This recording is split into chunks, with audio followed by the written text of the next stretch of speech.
Let me say, first of all, the last 3 days of hearings have revealed very good news. They have revealed the news that Judge Barrett is going to be confirmed by this committee and by the full Senate.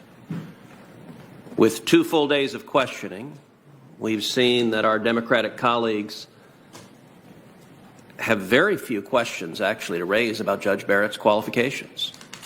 Very little of the time we've spent in here has concerned her record as a judge, her 20 years as a respected scholar.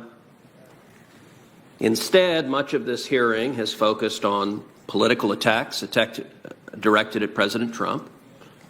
I recognize our Democratic colleagues are not going to be voting for President Trump in November. That's certainly their prerogative. But they've largely abandoned even trying to make the case that Judge Barrett is anything other than exceptionally well qualified to serve as a justice. It is striking that as we sit here right now in this committee room, there are only 2 Democratic senators in the room. If you look at the dais, there's chair after chair after chair that is empty. The Democratic senators are no longer even attending. I assume they'll show up for their time. But it is indicative of what they're tacitly admitting, which is that they don't have substantive criticisms. Mr. Chairman, may I make a point of personal privilege? Of course. We're in the midst of a COVID-19 crisis, a pandemic, and some members are in their offices following this on television, and to suggest their absence here means they're not following or participating is incorrect. I would note the senator from Illinois, in his personal privilege, somehow omitted the fact that all but 2 of the Democrats were physically here yesterday, and after the questioning, they made the decision not to be here. That's fine. You're welcome to make that decision. But it's indicative, when it comes to the time of the questioning, that this side of the aisle does not have arguments against Judge Barrett that have any chance of prevailing. I do want to address a couple of the individual points that have been made. So many of the Democratic senators have talked about Obamacare at great length. At times I have been confused, and I thought we were on the Health Committee instead of the Judiciary Committee, because it has been such a central talking point for every Democrat that if President Trump is reelected, they assert everyone with pre-existing conditions is going to be denied health care, and people will be dying in the streets. And I get that's their reelection message. It's not actually connected to reality. It's not actually true. Every member of the Senate agrees we're going to protect pre-existing conditions. And I would note that not a one of the Democratic senators who raised that point have addressed the very real and catastrophic failures under Obamacare. Obamacare has doubled the profits of the big health insurance companies, doubled them. Obamacare has been great corporate welfare for giant health insurance companies. At the same time, according to the Kaiser Foundation, premiums, average families' premiums, have risen more than $7,967 per year on average. That is catastrophic that millions of Americans can't afford health care. It is a catastrophic failure of Obamacare. And none of that has anything to do with Judge Barrett's nomination to the Supreme Court. That is a very good argument for members of the Senate to be having. And yes, we should be protecting pre-existing conditions and expanding competition, expanding options, and lowering premiums. This body will continue to debate that, but Judge Barrett will not be the decision maker on what the appropriate approach to health care is as a policy matter.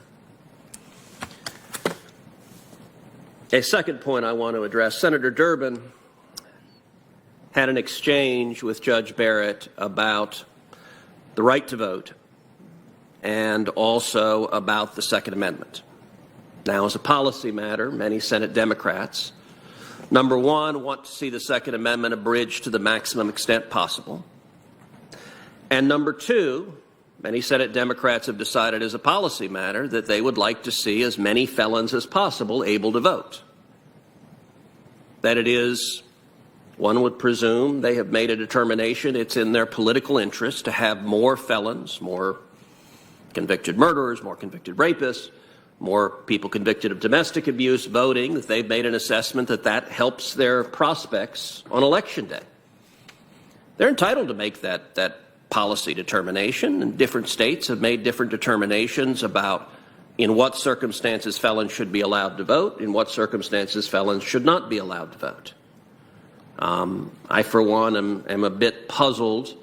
I'm not sure our democracy is better by changing the law to allow murderers to vote. I'm not sure the operation of the republic would be better if Charles Manson had a greater voice in the electoral system. And I would note one of our colleagues, Senator Sanders from Vermont, in the course of the Democratic presidential primaries, argued not just felons who are out of jail, he argued that felons in jail, literally Charles Manson, serving a life sentence, or I think multiple life sentences for murder, should be able to vote. It's a policy matter. I think that's pretty out there. But the interesting thing is, Judge Barrett wasn't called upon to make a determination whether as a policy matter every felon should vote or no felon should vote or somewhere in between. Rather, she was doing a very different thing, which is applying the law.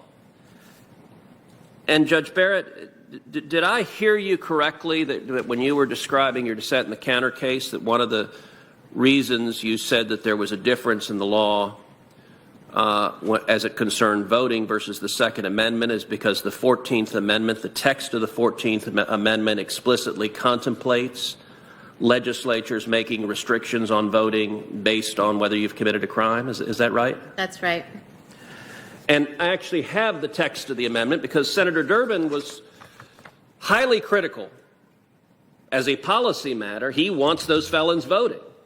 But he didn't, in fact, address the legal issue that as a judge, Judge Barrett was obliged to address. And Section 2 of the 14th Amendment provides in relevant part, but when the right to vote at any election is denied or is in any way abridged, except for participation in rebellion or other crime. Well, Senator Durbin may not like that the 14th Amendment explicitly contemplates that if you commit a crime, if you're a felon, you may forfeit your right to vote, but that is in the text of the Constitution.